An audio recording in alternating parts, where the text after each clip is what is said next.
Welcome to Thorough Talks 215. I am your host, Elias.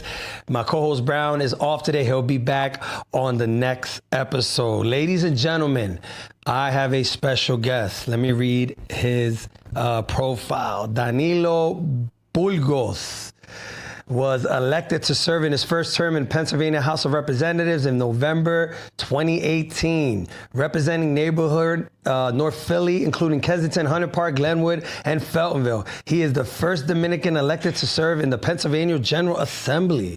He is a first-generation Dominican American. Shout out to my Dominicans. I was born in New York City. His family moved to Philadelphia in 1990 when he was 10 years old. They attended St. Veronica's Church and owned and operated a grocery store in the Hunter Park neighborhood in the early 1990s. Danilo attended Roberto Clemente. Shout out to Roberto Clemente Middle School, graduated from Alany High School in 1997. Ladies and gentlemen, Danilo Bugos. What's up, my brother? How you doing? What's going on? Good evening. Thank you for having me here. Thanks for coming in. It's a real honor to be here y compartir contigo y tu público. Thank you. I wanted to bring you on because there's so much going on in the community. You're doing a lot of great work, and I appreciate that.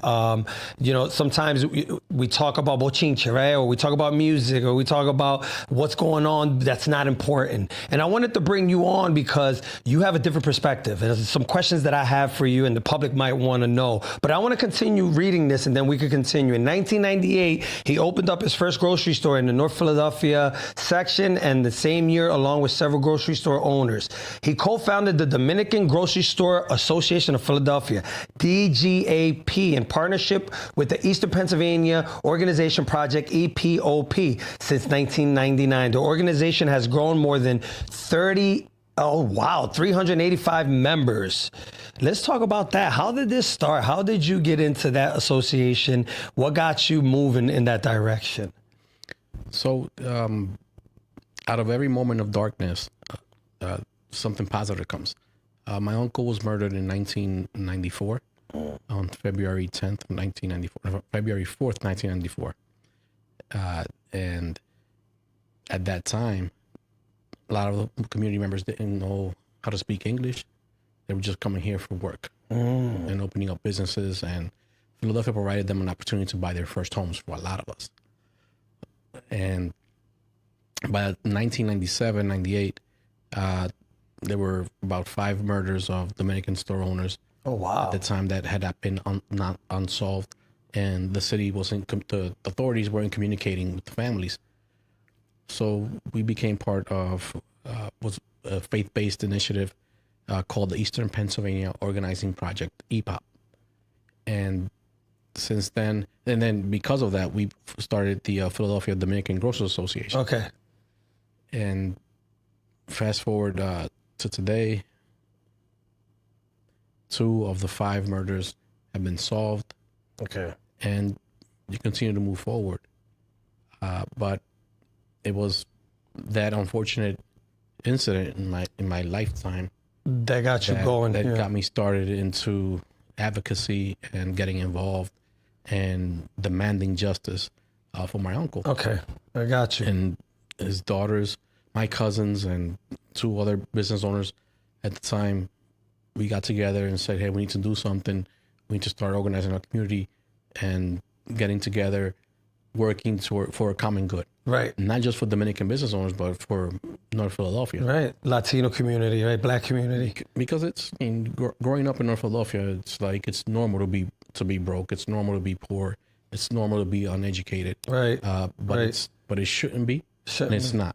Right. And we're fast forward to today. We're working to change that narrative. Right, and also the community is beautiful. Right, we have beautiful people. I mean, the culture is beautiful, and so a lot of it is not understanding and awareness, I believe. Right. So let me read this, and then we could continue. Prior to joining the state legislature, Danilo served as a director of zoning and business development for Philadelphia Councilwoman Maria Quiñones Sanchez, where he oversaw the expansion of St. Christopher's Hospital of Children and Allegheny General Hospital, as well as developed and managed several revitalization projects. He also the former director of consultant services for Councilman at Large Alan Doom.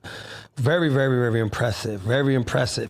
I want to shout out some of my Dominican friends before we continue, because I told them you were coming on and they were like, do not forget to shout out your Dominican friends. I want to start off with Awilda. I want to start off with Poti, Freddie, I want Aron, Franci, Hector, Juanito, Pedro from the Lote. I have a lot of Dominican friends. I could continue going on and on. Jose Tejada, that's my good friend. Hipelito Valerio, that's my another good friend. I know a lot of store owners. I know a lot of the community.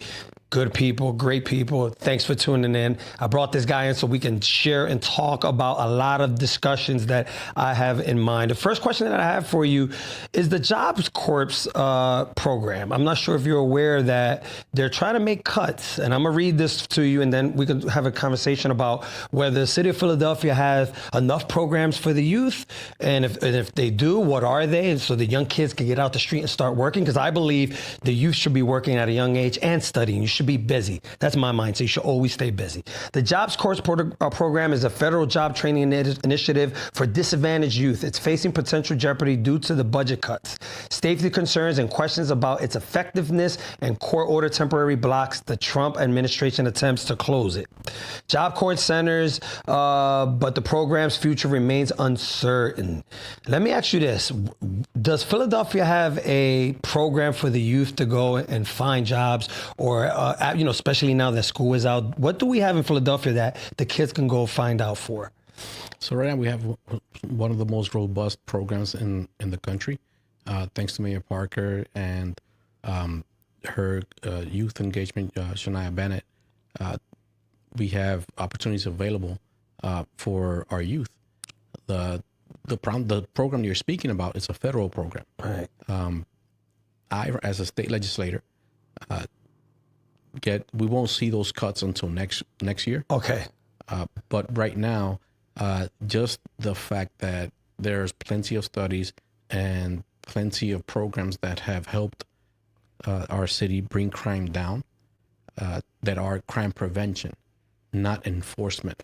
Okay. Meaning we're educating, these programs are out in the streets, talking to people that are doing the wrong things, right, and getting back on track, so that we can have that positive, thriving community that Mayor Parker is working towards, and all of us are. Okay.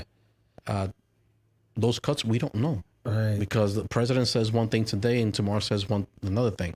So so for now, not to cut you off, so for now, the programs are still going on for the youth. They are going on.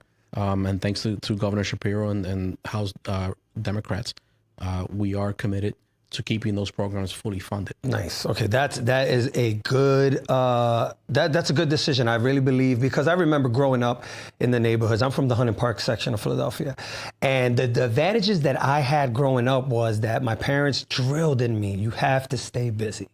And so I had a working roster, and this is something that I tell parents all the time.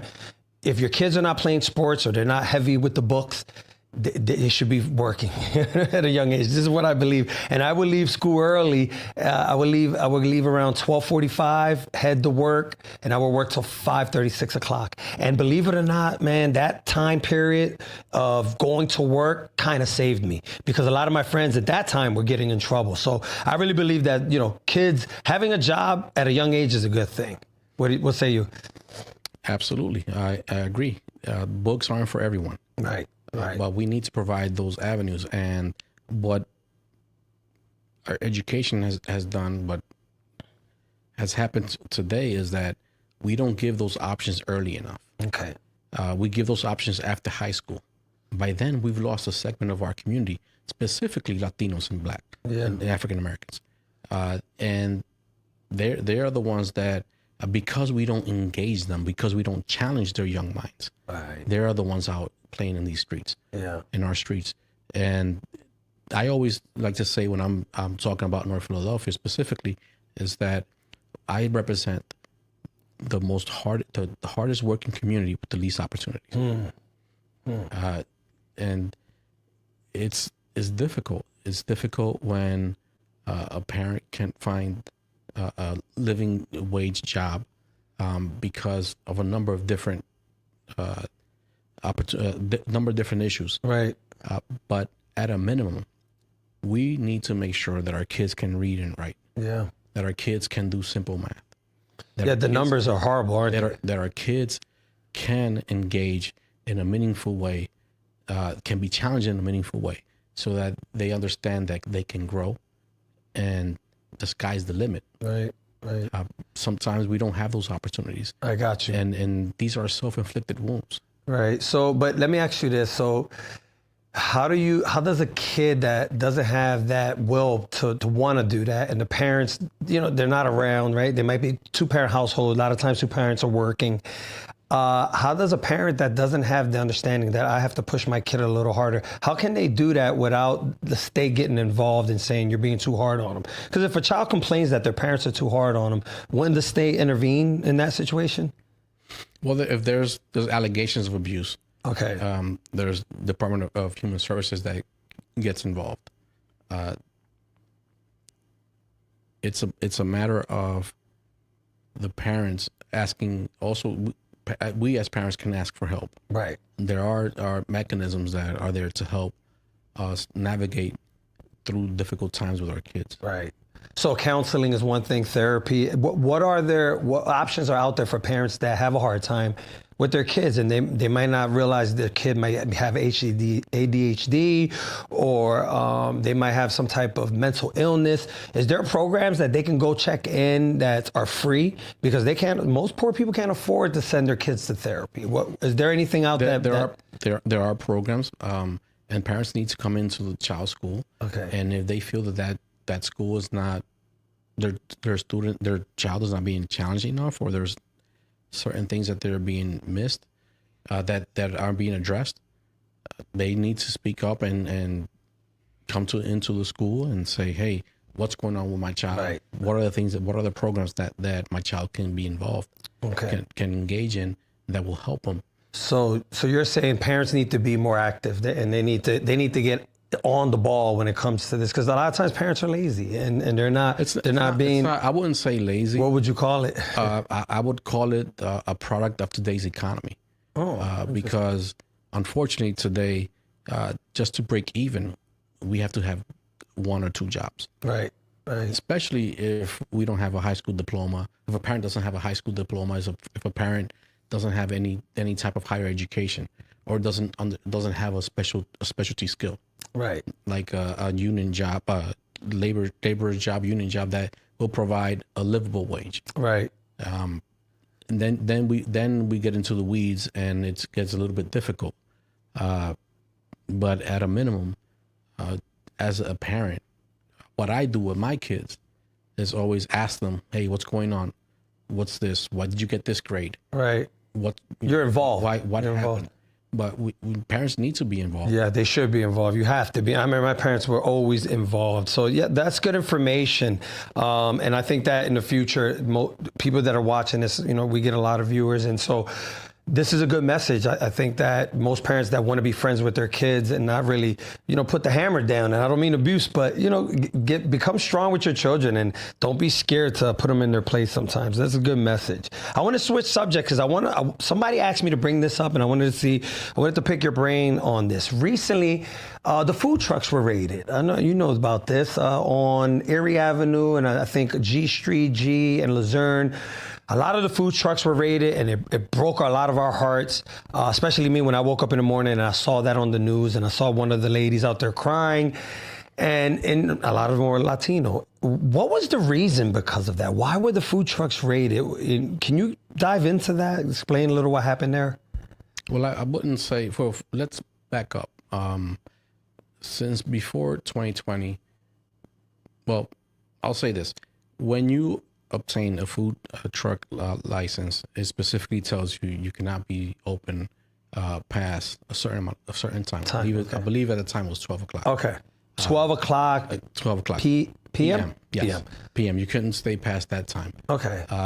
There was no enforcement because COVID, when the height of the food truck movement happened in North Philadelphia, COVID hit, and there was no enforcement. Everybody knows this. The previous administration was not doing any enforcement of it was difficult. Okay. And now that we have a new administration, Councilwoman Lozada did a brilliant job of informing business owners and various communities of the enforcement process that was going to happen. So sorry to cut you off. So they were told ahead of time that this was coming. So they knew this was coming along? There was going to be enforcement. Okay. There was going to be enforcement. Some people got the message, some people didn't. And then enforcement came.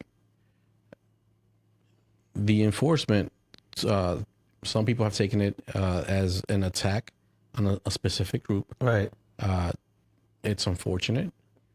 But ever since, I believe nothing, it has not, the enforcement continues. And as long as everything is in order, people need to be mindful that the laws on the books are going to get enforced. Right, right. So long as all your paperwork is straight and everything that you have in your truck is clean, right? And so you'll be fine. Is when the paperwork is not right and you're not fine. Because it's funny, I have this conversation with a lot of people and like you said, they're saying, well, they're picking on Latinos. And I say, you know what? When Danilo comes in. It's like you bring up a great point. If the only people that are doing the hard work are Latinos, right, we're gonna have disproportionately more violations than any other group. In our area, it is us. Latinos are the ones that are being entrepreneurs and investing their own money, their sweat equity into a food truck, a bodega, barber shop, a mechanic shop, any of these entrepreneurial businesses, and we are the majority. Right. In our section of the city, we are the majority, so it's going to be seen as it's only a specific group. But we need to understand that this administration is enforcing the rules in the book, the laws in the books, and as such, we need to make sure that we understand the laws in the books, right, and be up to par.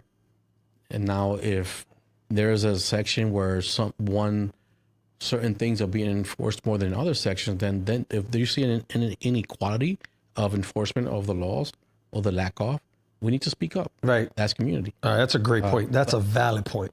Not just when there's an issue that affects one group or the other. Okay. Government, I mean, in my view, government is supposed to level the playing field and make sure that everyone has an opportunity. Got it. But we cannot, this opportunity in our section, we've seen Councilwoman Lozada believes that this will help us bring down the crime.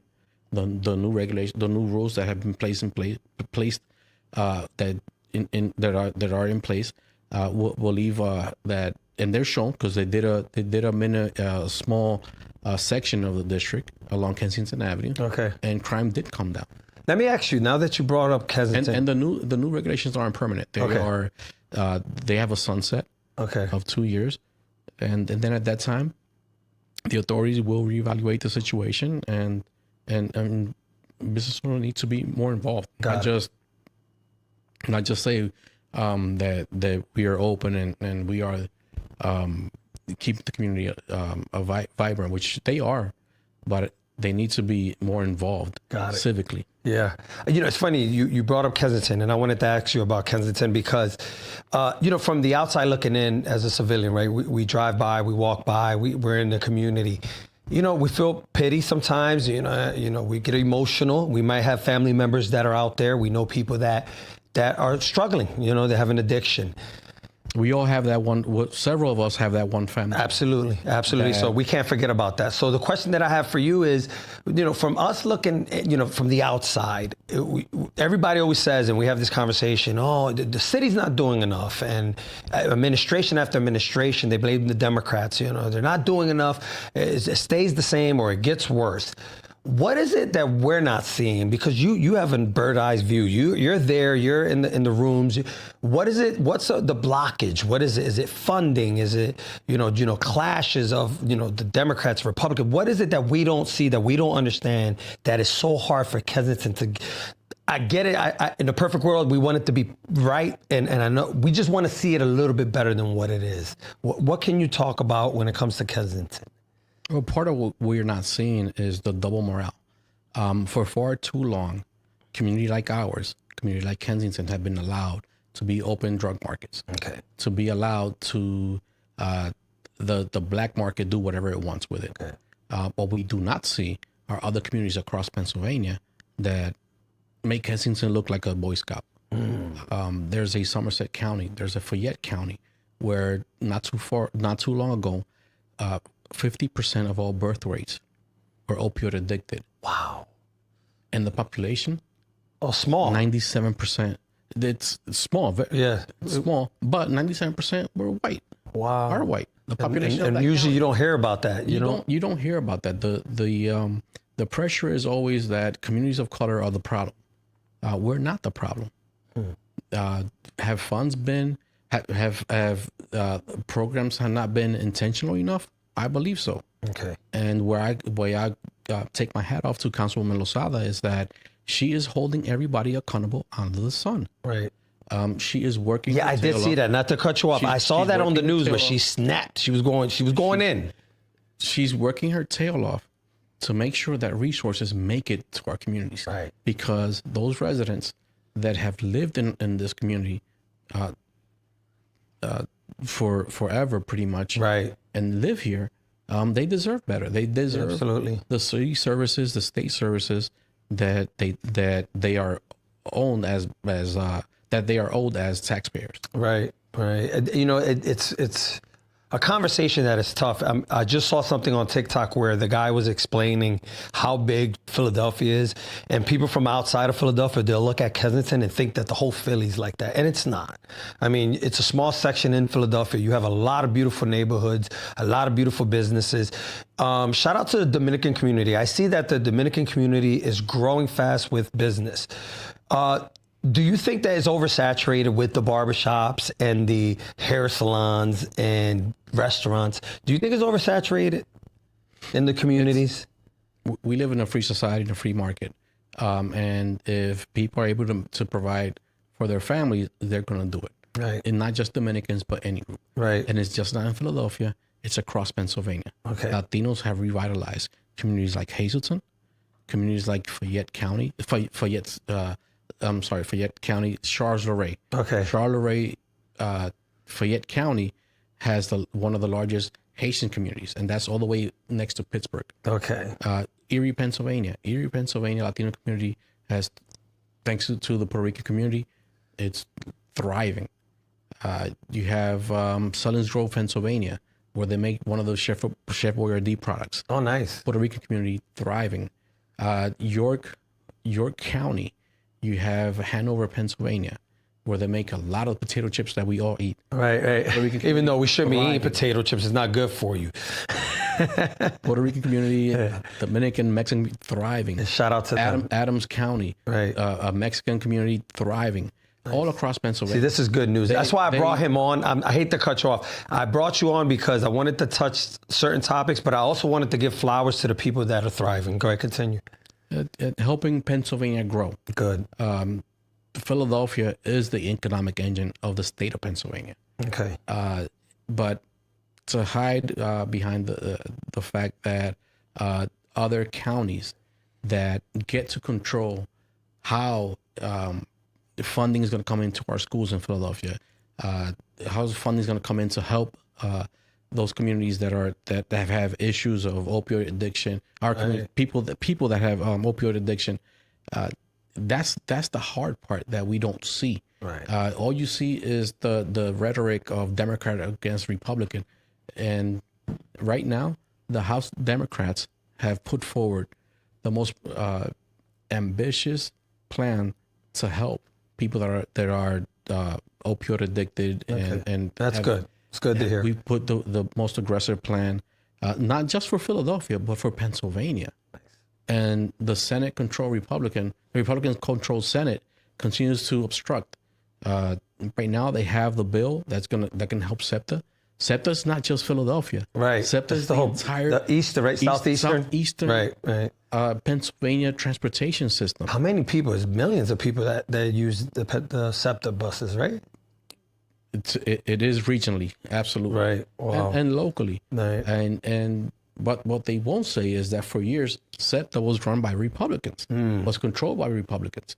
It wasn't until Democrats took control of the House, and you were able to start appointing people from our area, from Philadelphia, that have the best interests of Philadelphians. Okay. And start doing the changes necessary. Unfortunately, there's a huge funding gap, but that gap did not happen overnight. Right. That gap happened intentionally for several years, and we have put a plan forward that will help at least make things even for now. Okay. And hopefully make it better for the future. Nice. Okay, so I'm glad that we're heading exactly where I wanted to get to, and this is one of the questions that everyone that I spoke to is they want to talk about immigration. And before I ask you this question, I want to say, I'm kind of torn with this, and I want to have some dialogue with you, because I know a lot of people that came over and started a business, or they're out here working to send money back home. Mexican, people, Dominican people, Haitian people, and shout out to all of them. I'm torn because I understand that there's laws that have to be followed, and there's process, and sometimes, good people break the law. Do you think that the immigration problem is being handled correctly? Or do you think that they should give people a chance to at least stay if they're working? Because look, I get the criminals. If you're committing crimes, listen, you gotta go. But there's a lot of hardworking people that survive here to send money back home, and that crushes me when they get deported. Got a lot going on with the DEI. What's your thoughts on immigration, and where do you see it? Do you see it getting worse? Do you think is there anything that we can do as a community, as Americans, to help in this situation? Well, as someone that grew up in North Philadelphia, that has seen firsthand the abuse of power by enforcement agencies, we are definitely doing it wrong. Okay. President Obama deported the largest number of immigrants, and he did it in a respectful way, right? In a way that we didn't see the chaos. Yeah, I didn't even know that, so they brought that up. Yeah, chaos right. That has been orchestrated by President Trump and his team, of which, if you read their backgrounds, that are facts, and under any other government, they would never be nowhere near these positions of power that they're in. Right. So, in other words, you don't think they deserve to be in the positions? None of them. I can't, in good conscience, I can't see Secretary Noem, right. Attorney General Pam Bondi, someone that are empowering the undermining of our country's constitution. Secretary Marco Rubio, who for years always defended Latinos, and now he's the main, corporate, one of the main apoyadores of this nonsense. Right. And then the icing on the cake is that the majority of the people that are being deported, they're not criminals. Right. I know, and that's the sad part, because at the beginning, it was about getting rid of the criminals. Now they're getting rid of hardworking people. But let me ask you this. So are you saying that even if someone is over here working and being a good civilian, but they came over illegally, they should still have the chance to stay? If they came here undocumented, right. I mean, and they didn't do any of the process. They came over, they're working, they're staying out the way. They're not getting in trouble. They're not breaking the law. But they didn't follow the process. They're here illegally. How can we follow a process? Well, let's say they snuck in. How can we follow a process that conduces people to go through that negative, through that illegal way to come in? So you're saying it's too difficult to do it the right way? It's absolutely too difficult. Since 9/11, we reduced the number of illegal visas. We reduced the numbers of working visas. Right. So how can you demand an area where, by the way, if you do enough research, we've produced the lack of economic security in those countries. Our foreign policy have damaged some of those countries. Oh, yeah, I never looked at it from that point. That's interesting. So in other words, we hurt them in their country, then we block them to get in here. Our country provides probably the majority of the guns that are being used in the civil war that's going on in Mexico. Wow. Yeah, I read that somewhere. How can we now be responsible about that? Yeah, I read as Americans? Right. So what can we do? I mean, it's all about the votes, right? And I wanted to talk to you about the voting part of it, because I was reading somewhere where we're lacking. I mean, we're registered to vote, but we're not getting out to vote. We need to vote at the levels that we vote in Puerto Rico, the levels that we vote in Dominican Republic, at the levels that we vote in Mexico. We are nowhere near those numbers here locally. Right. If our community will come out and vote, otro gallo cantaría. Oh, yeah, especially, yeah, definitely. And then the community is growing fast at a rapid pace. I think that I wonder, because I remember growing up, and I bring my situation into this. My parents always vote. Ever since I could remember, and that was always drilled to me, my brother, and my sister. Shout out to my family. But I remember in class and my schoolmates, and no one ever talked about it. No one ever talked about politics. Everybody, at high school and after high school, it was more about me and having a nice car. And I wonder, do you think parents are not doing enough to educate their kids how important voting is? You think because a lot of times we catch on when we're adults. I believe that our great American system, the moment that people of color started to catch up to the American dream, the rules need to change. Okay. We've seen it in sport. We saw it in baseball when Hank Aaron broke Babe Ruth's record. Right. All of a sudden, we need to test him for X, Y, and Z. Right. But steroids have been around. Not to say that Babe Ruth ever took steroids. Right. But Babe Ruth was always drunk. All those. Well, I don't know. I'm just saying. They say they used to come in. They used to smoke cigarettes and drink beer all day. But when our people got there, the rules had to change. Right. And us as Latinos, we need to be mindful that the rules are always changing on us and our brothers and sisters from the African American community. Right. And we need to be mindful of that. We can't say that eso le pasa a ellos. No, this is happening to us in real time. Yeah. I always used to wonder in when I started learning about history in Clemente, how can you allow the Holocaust to happen? But today, you have Gaza happening. Yeah, that was another subject I wanted to touch on. Today we have, literally today, Iran, who under President Obama's initiatives were idle. All of a sudden, Iran, we're being told by the same person that told us, which was Benjamin Netanyahu, told President George Bush, the son, W. Bush, that Iraq had weapons of mass destruction. Yeah. Nothing was found. Now he's telling us that Iran is ready to destroy the world, and we really need to go to war. All right. Do you think we're headed to World War III? You think we're on the brink of that? Who knows? Who knows? I just hope that God touches President Trump's heart and seek diplomatic avenues. Absolutely. that have more value than simply going into someone's country and trying. I mean, for us, it didn't work in Iraq. It didn't work in Afghanistan. A lot of bodies and a lot of money. And, I have family, a lot of family in the military. And shout out to you guys. I have family that are police officers and so that serve. And so shout out to them and God bless them. I wanted to ask you about the police department in Philadelphia. I've read not too long ago that they were struggling with the hiring process. I've thought about becoming a cop when I was younger and never got to it. I have a lot of friends that are police officers. I'm sure you know a lot of, and shout out to the police officers. I personally don't believe that all cops are bad. I think in every profession you have good and bad. I think for police officers, when there's a few bad apples, they get such a bad rep.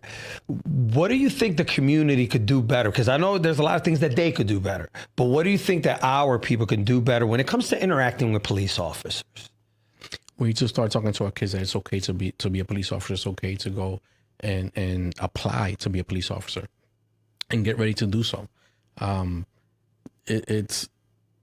We just need to get over that taboo that it's them against us. Right. No, this is about us as Philadelphians. Yeah. And if we need to work in unison to see the change that we want to be part of, to see the change that we want for our city, and it's going to take all of us. Yeah. I asked you this because there's a lot of young guys that, I see online and they talk about it and they said that the pay isn't enough. Is there any changes in the future that you know of about some increase? There's no pay that's enough for putting your life on the line. Absolutely. Let's get that out of the way. I'm glad you said that's a great point. There's no pay enough to put your life on the line. Right. And my utmost respect to Philadelphia Police Department. Yes, sir. Because they do a great job. Can they do better? Of course, we can all do better. Absolutely. There's always room for improvement. There's always room for improvement. Yeah. But it's going to take all of us, and we all need to get involved. Yeah. And be vigilant, right? When something wrong happens, call it out, and there are the mechanisms that are in place to protect our community. Yeah. It's not like when I was growing up when nonsense happened. Yeah, it's interesting because and shout out to Rich Dill, shout out to Angel Bardalis. These are good friends of mine that I grew up with that are police officers. Hector also, be safe out there. Coming up from we come from the hood, and there's always this talk about that police officers are horrible and they don't care. And my thing is this: your first interaction with a police officer says a lot, and if that first interaction is aggression, they're going to retaliate with aggression. Remember, people, they're still human beings. I get it. There's some bad apples. Yes, I'm not going to disagree with that, but they're still human beings. Sometimes they have bad days, and that first interaction can light a fuse and turn very, very bad. And I think that that message has to go out. But that speaks to our culture as Americans. The American culture is one of punishment, not of education. And that's the core of a lot of our problems as community, is that for years, North Philadelphia, you don't want to go there. I know. And it's funny you say that. I'm going to tell you a story. And I dispute that 110%. Me too. Because I represent some of the hardest working people with the least amount of opportunities. Yeah. And I get, in every opportunity I get, I debunk any negative idea from my colleagues in Harrisburg about our great city. Yeah, I do the same thing. I've done some traveling, and when I meet people, where are you from? I said, I'm from Philly. And they, what? And they make this, and I said, listen, not everybody in Philly is bad. We have such a bad reputation. It's sad. And to believe it or not, Philly has changed. It's become actually, I think, better in some areas. There's just gentrification. There's certain areas that people are upset about. What's your thoughts on that? On certain neighborhoods like Fishtown and let's say like a little bit past Allegheny, you see that there's a major change. Some people are feeling like they're being pushed out. What's your thoughts on that? There's absolutely a huge economic gentrification. Okay. Because it's the haves and the have-nots. Right. And you don't build a healthy society on one group or the other. It needs to be a mix of everyone in order for the city to be thriving and vibrant and to be producing for all of us. And that's where I believe Mayor Parker is doing a great job, and in understanding that it's all of us. It's not one group or the other. Right. I wanted to ask you about the protests. Recently, we had some protests, and believe it or not, I was very, very surprised that it was peaceful. What do you think, makes it a good protest? What is the city doing to make sure that there's safety? Because there's a lot of people that are hesitant to go protest, even though that's your right. If you feel like you want to go out, do it peacefully. What has the city of Philadelphia? They've done a really good job. I see, videos of other cities, and it's mayhem. Philadelphia recently has done a really great job when it comes to the protests. Well, it's defending at the core of this protest was defending the Constitution of the United States of America. And you had people from both sides of the aisle coming out to protest. It was not just Democrats or liberals, as the media the far right media will lead you to believe. What happened in Los Angeles, we need to remember, this is the second time the American government has attacked Latinos, specifically Mexicans. Right. This is the second time in history that Latinos, the first, I believe it was President I'm not going to say which president because I can't remember right now. Right. But it's the second time, the Wetback Project, where back in the That's what it was called, bro? The Wetback. Wow. They said that Mexicans were the cause of the Depression, and they were stealing and taking jobs from Americans. And they deported Mexican citizens. That's crazy.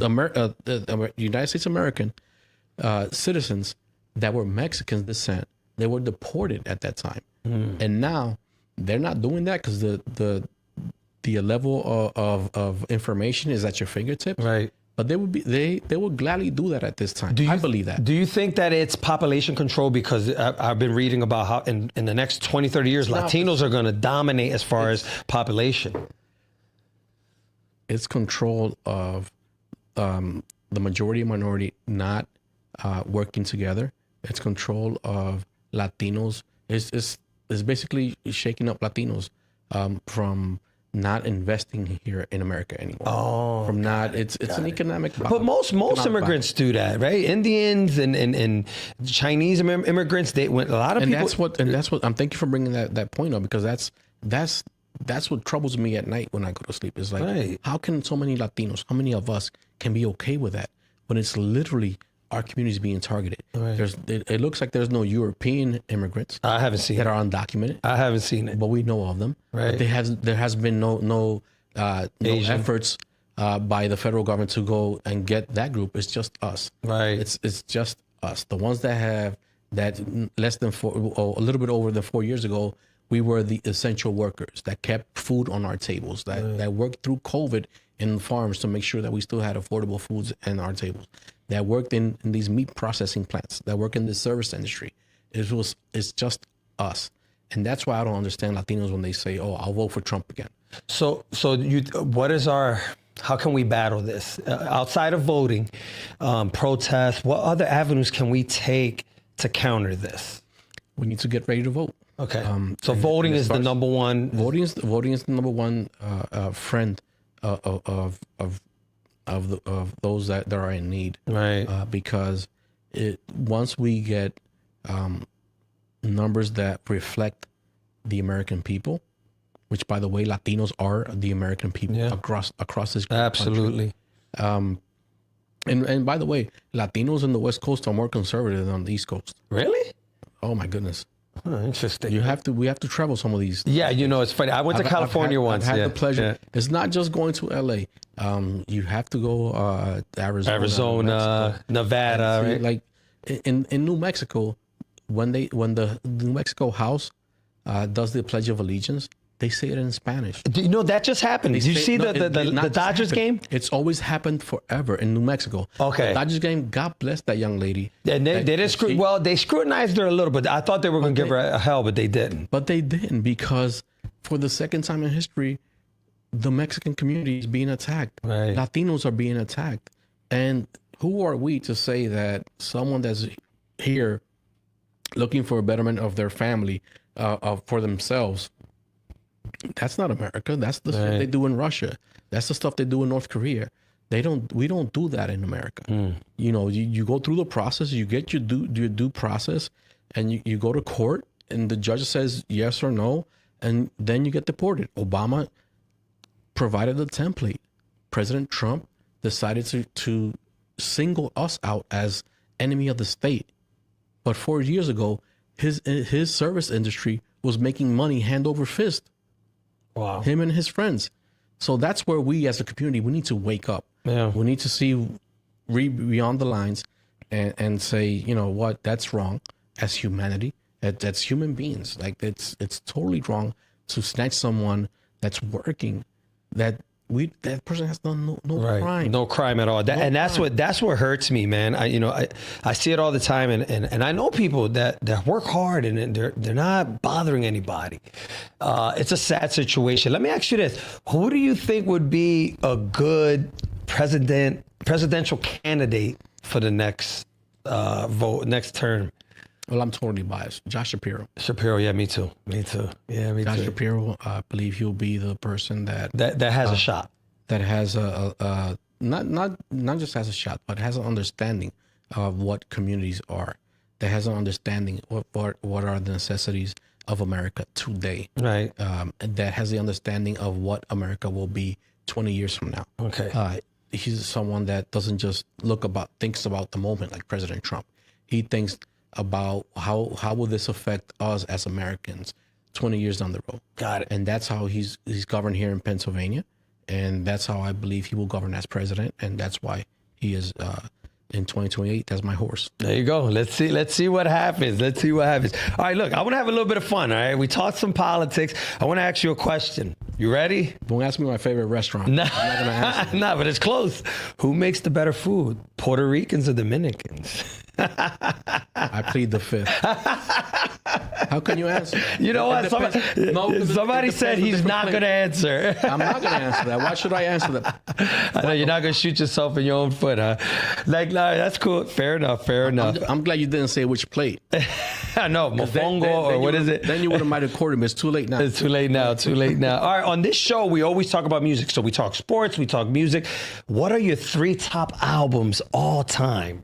It could be any genre. What would be your top 3 albums? Look, I'm an old soul. I love listening to Jose, Leo Dan, Leonardo Fabio. That's just me. I'm an old soul. But I'm, as a Philadelphian, like Miyabi, from Philly. Okay. And we have so much talent here in North Philadelphia. I know we do. Homegrown talent. Oh, we do, man. That it's amazing and it's beautiful. And they're out there doing their thing. Jenny Mota is killing it. Jenny Mota, what does she say? She doesn't sing, but she's a farandula. She worked for people in Espanol. And, cool. Shout out to Jenny Mota. Yep. Google her, people, and check her out. Check her IG. Then we have the art teacher, también from out here, doing great work in the art scene. Okay. We have such a plethora of North Philly people. I know, a lot of history behind it. And I know someone's going to inbox me like, "Then you forgot to mention me," and I apologize. And that's what I said earlier when it comes to the shout-outs. I forgot some people. You get in trouble. You get in trouble with that. But North Philadelphia is alive and well, and that's what we need to focus on. Right. We don't need to focus on getting our neighbors thrown out of our great country. Yeah, that's a shame. That's a shame. So, all right. So look. So now you're in this position, and you've been in politics for a long time. What does the future look for you? Do you think you ever write a book? Are you going to make a movie? Are you going to go higher? Maybe mayor? Maybe governor? Can you give us some information on some future endeavors? It's the midterms, 2026. My future endeavor right now is to get the most number of Latinos to go out. And when is that? When does that happen? Give us the date. That's right now. It's a full. As of this November coming up, it'll be a full year. Okay. November 2026. We should have the largest number of Latinos to come out to vote. Right. Independent. I am a proud Democrat. Right. Independently, we need to have. As a society that believes in the American dream, we are no one to shut door out behind those that are coming before us. Right. So that's what we need to do from this point on.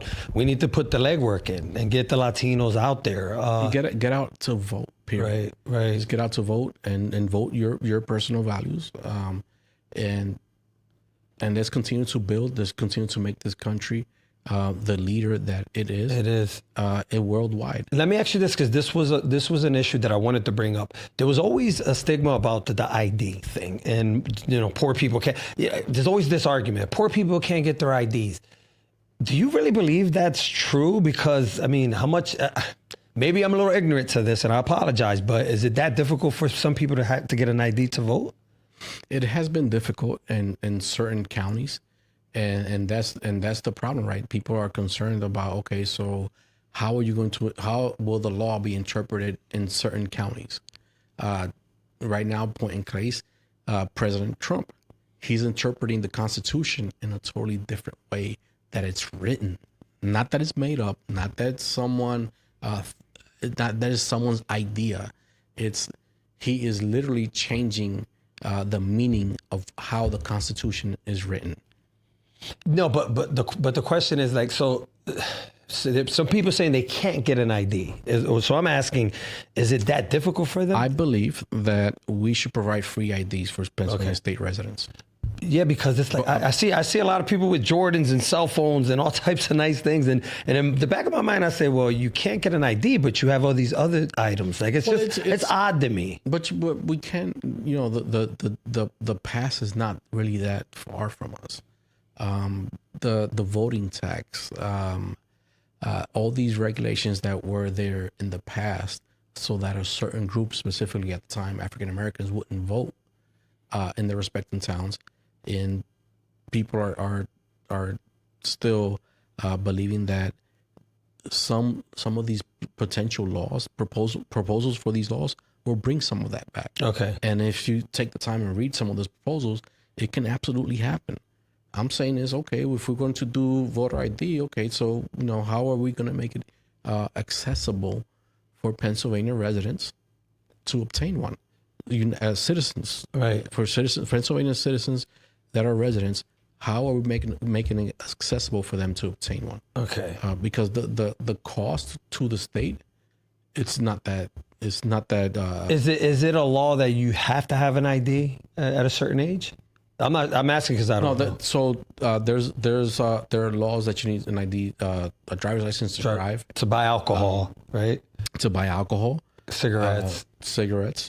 To buy a firearm. But a citizen doesn't have to, by law, a citizen doesn't have to have an ID. The person should have an ID. In the state of Pennsylvania, you need to have your voter ID. Okay. Which is the little document that says when you vote the first time. After that, you don't need it. Oh, okay. Because you're registered in there.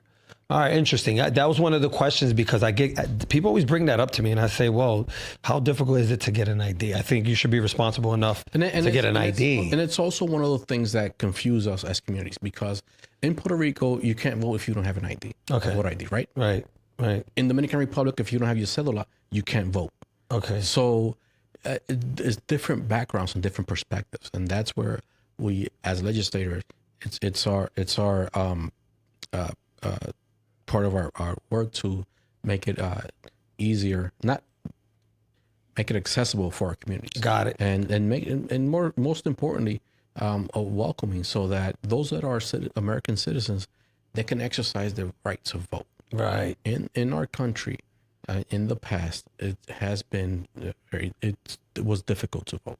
Yeah, it's something that people need to really, I think, pay attention to it. So many people just laugh and it's a joke. They don't take it serious, and it's very serious, especially when you become a homeowner and you're paying all the bills and you're trying to get by. You're counting every penny. It's very, very important, and also for the people that are not understanding what's happening in the future. A lot of times I don't think we're aware, whether it's watching what's going around the world, because a lot of things that happen around the world affects us here. Do you think Puerto Rico is going to be a state someday? What's your thoughts on Puerto Rico? Well, the Puerto Rican people have voted for it, and they want to be a state. That's totally up to the constituency in Puerto Rico. Right. What it's difficult that we're losing today is that sense of community. Right. That sense that who's a little bit better off economically only cares about what's beneficial to their pocket, and that's not how you grow a community. Right.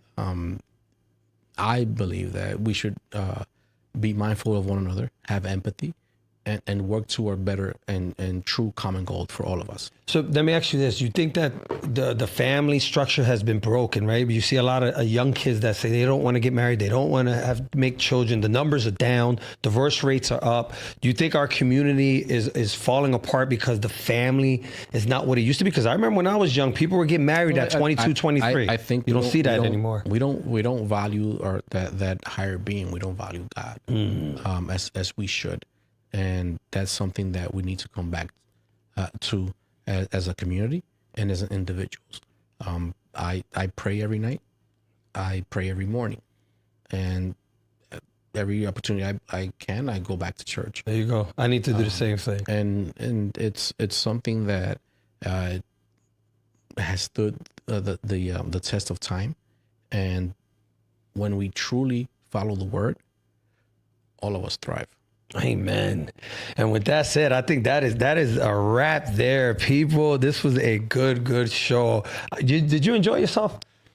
Well, I had I just want to say thank you for the opportunity to speak. Thank you. Speak to your crowd, and thank you for questions that were difficult. They weren't lollipops. Right. It was a real conversation. Right. And that's what I wanted. And so I wanted us to get familiar with each other because I can help you. You can help me. I have an audience. If you need anything to get out there, I'll do it. If you need, some people to come out and help you with anything in the community, I'll be there for you, because that's what this podcast is about. This whole I was telling you earlier, this podcast it's called Thorough Talk. So we're going to have good conversations, and we'll have some laughs here and there. But the whole purpose of this is to give back to the community, good information that they can use, and we can thrive. We have a big, beautiful community, Dominicans, Puerto Ricans, Haitians, Mexicans, right? We have a lot of good people. Let's not let the small percentage of bad apples ruin a great community. I thank you for coming on. Any last words? No, thank you for the opportunity to speak to our crowd. Yes, sir. And collectively, we'll get to a better place. Absolutely. Right now, there's a lot of confusion in our communities, but we must trust in God, continue to work hard, and work with one another. Amen. Ladies and gentlemen, that's the show. Thank you for tuning in. Thorough Talks 215. Please subscribe, like, and leave a comment. Don't forget, we got to vote, right, Danilo? Absolutely. We got to vote. Please, in Pennsylvania, we have an election every 6 months. There you go. Digan presente, mi gente. There you go. There you go. Thanks for tuning in. This was a great show. I hope you got a lot of information. Check out my guy on his Instagram. Your Instagram is Danilo Bugos, right? Yes, sir. All right. And, support. I know sometimes, we fight against each other, whether we're Democrats, Republicans. Sometimes you got to put that to the side and just get out and vote. All right. Not everybody's perfect. We all have flaws. Let's love each other. Let's help each other. Let's make our communities better. Don't forget, subscribe, like, and leave a comment. Till next time. Take care.